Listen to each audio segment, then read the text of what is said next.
All right, guys, we're back in the shop today. I'm going to do a couple of few patterns today on a few different videos, and we'll try to batch a little content so I can edit kind of at my leisure, so to speak. First one we're going to do is one that I've been seeing a lot lately on some of the pro circles.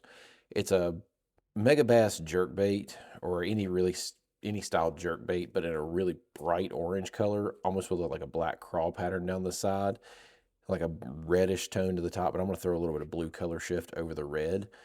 Let's see how that looks.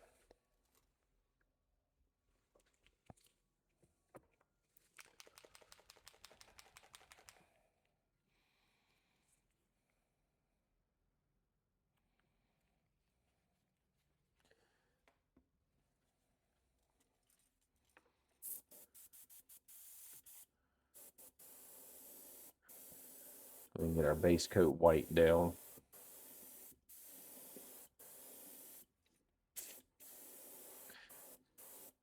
You really don't have to do a whole lot of thick base coat on this one because I'm going to be covering it up with red and orange. A lot of other colors.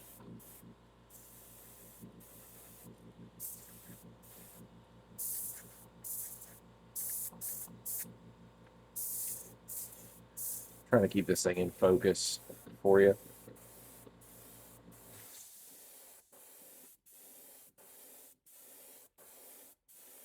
I'm going to go ahead and go a little thicker on the base coat, just so we can make sure it covers.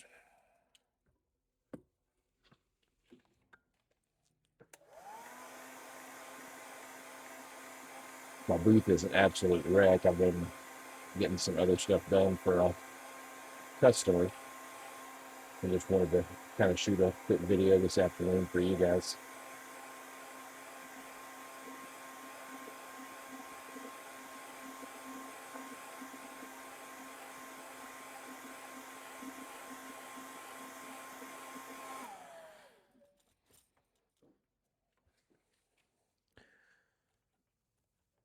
Hopefully that's keeping in focus good. All right, guys, next color we're going to do is going to be a fluorescent orange. Like I said, I always use golden high flow. For the most part, I'll still use a little bit of Createx from time to time, just not nearly as much as I use the golden. Golden just seems to lay down better. It's a little easier to work with.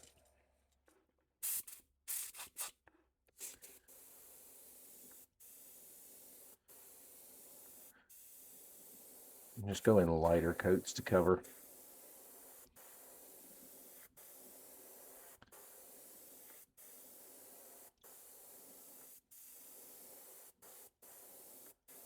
And then it will brighten up as you go over and do more and more coats. Got a little thick there. What you'll see, if you start to go too thick too quick, it will start to separate on the blank, and you'll just get these weird lines in your paint. So you almost want it to look powdery when you lay it down.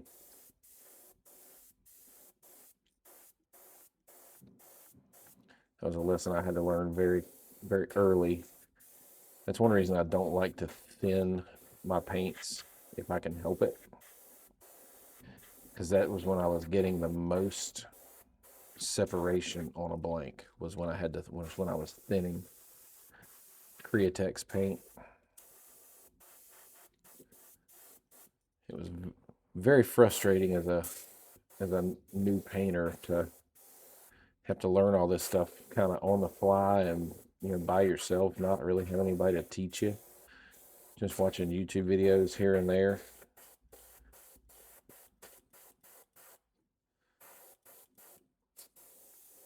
Take out a little bit of air.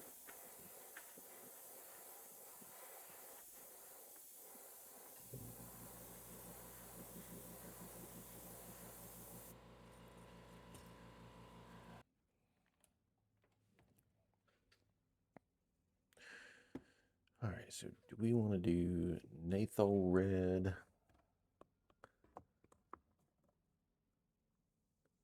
or alizarin crimson.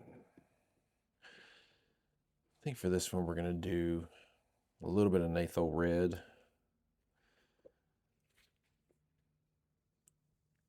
Up the sides, and then we may do alizarin crimson on the back to kind of give it that darker back appearance.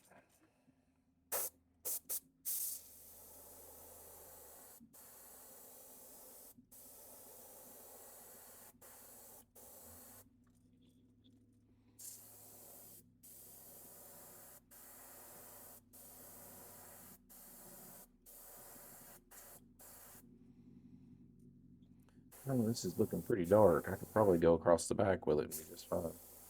Yeah, that's going to be perfect, actually, now that I'm seeing it. Sometimes when you're looking at mixing colors and fading and stuff like that, sometimes it's hard to see and hard to visualize, because on another bait that I did a little bit ago, this red did not want to lay down like that. It was very, very light, almost a pinkish hue. I think it was because it was over white. It turned almost to like a pink color hue. Now, I would think I will have to go back over this back with a little bit of something darker, just to kind of darken that down, because that is very, very bright and very, very red. I kind of want to get it a little darker than that. I know I've been talking a lot about pro anglers the last couple of weeks in our videos, but I figure who better to emulate than the guys that are out there fishing for a living. You know, they're gonna give you the best information that you can get when it comes to things like this, as far as color patterns and what's working at certain times of the year, different things like that. So I apologize if I'm boring you guys with some of these paint jobs, but I'm really trying to up my fishing game as well. Now this alizarin crimson is more of a brandy wine type color. So I'm really hoping it's going to darken this back up a little bit. And that's really all I'm wanting to do, is just darken it just a little.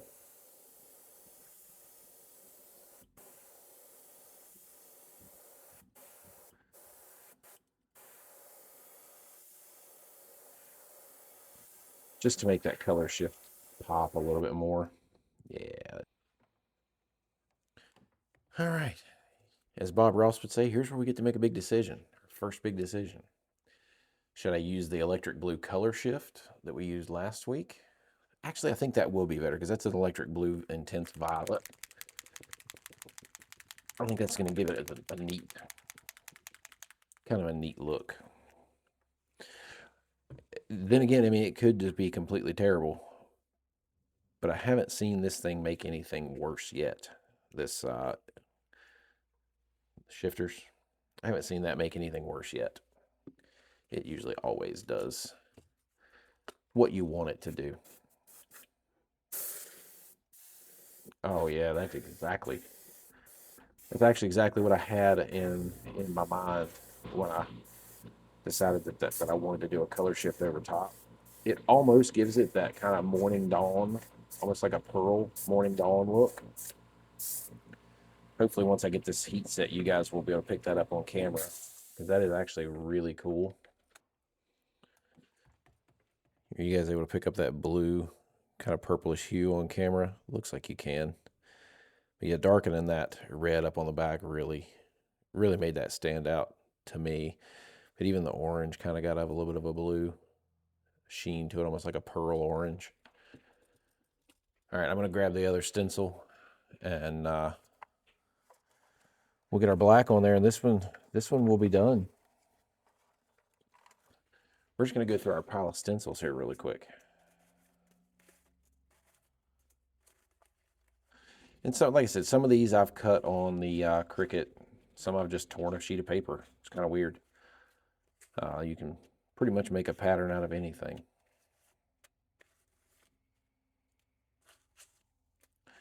And some of these I got from, you know, different people sending them to me, or ordering different stencil packs, like stuff like this I've cut out on the Cricut. I don't use that thing nearly like I should. And there it is. There's one I was looking for. Go ahead and pick our pile up here. I've got to find a better way to organize my stencils. Apologize, I've got a little bit of a sniffly nose today.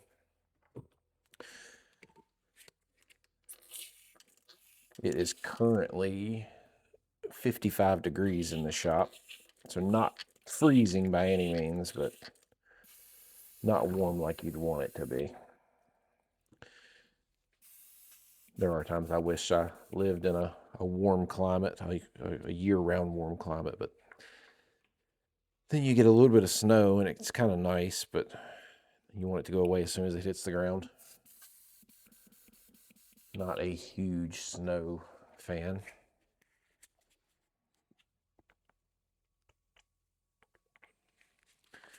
There are some people in our area that pray for 10 inches of snow at a time, and I just always think there's something wrong with those people.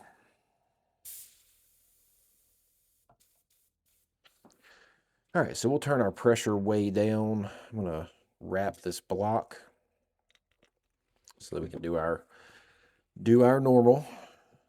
We'll lay it down on the block to do it so we don't mess anything up.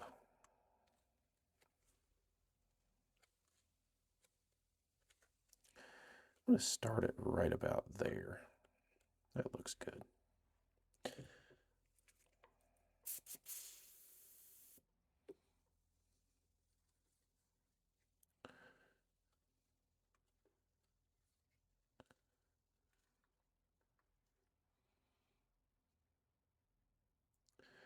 Just behind the gill plates.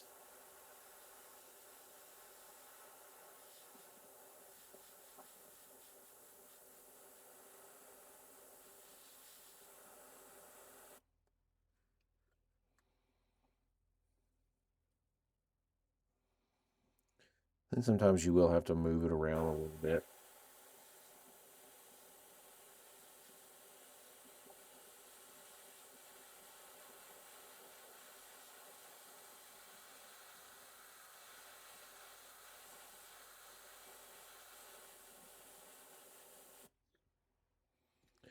There you go. So you've kind of almost got like a little tiger stripe pattern going with it. All right, then we'll lay it over and do the same on the other side.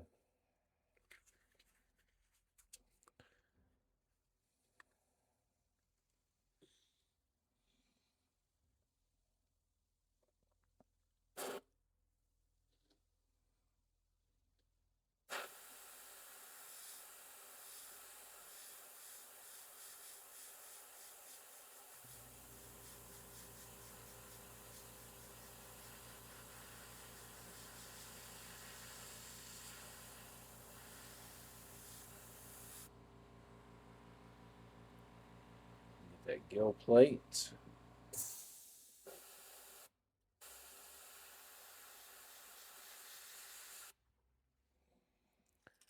And there you go. Get us a little bit of black around the eyes to darken that up a little bit so that our eyes will pop.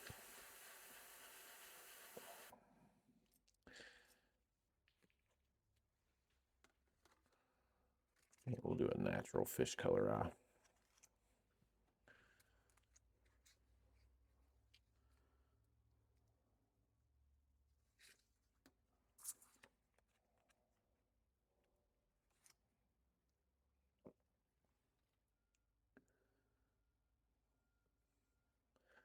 Kind of give it a different look, a little something with a little bit of flash to it to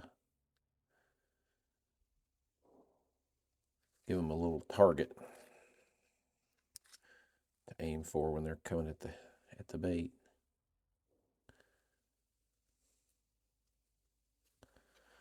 All right, so there she's done. That's one thing I don't like about using a stencil that you have to curve around a bait. Sometimes you'll get that blow by, so to speak. But these aren't professionally painted baits. I'm just giving you kind of the pathway to do it, so to speak, not the end all be all of how to do a lot of this stuff. More for entertainment purposes only. All right, we'll get some UVLS on this, and we'll see you guys on the next one. Take care.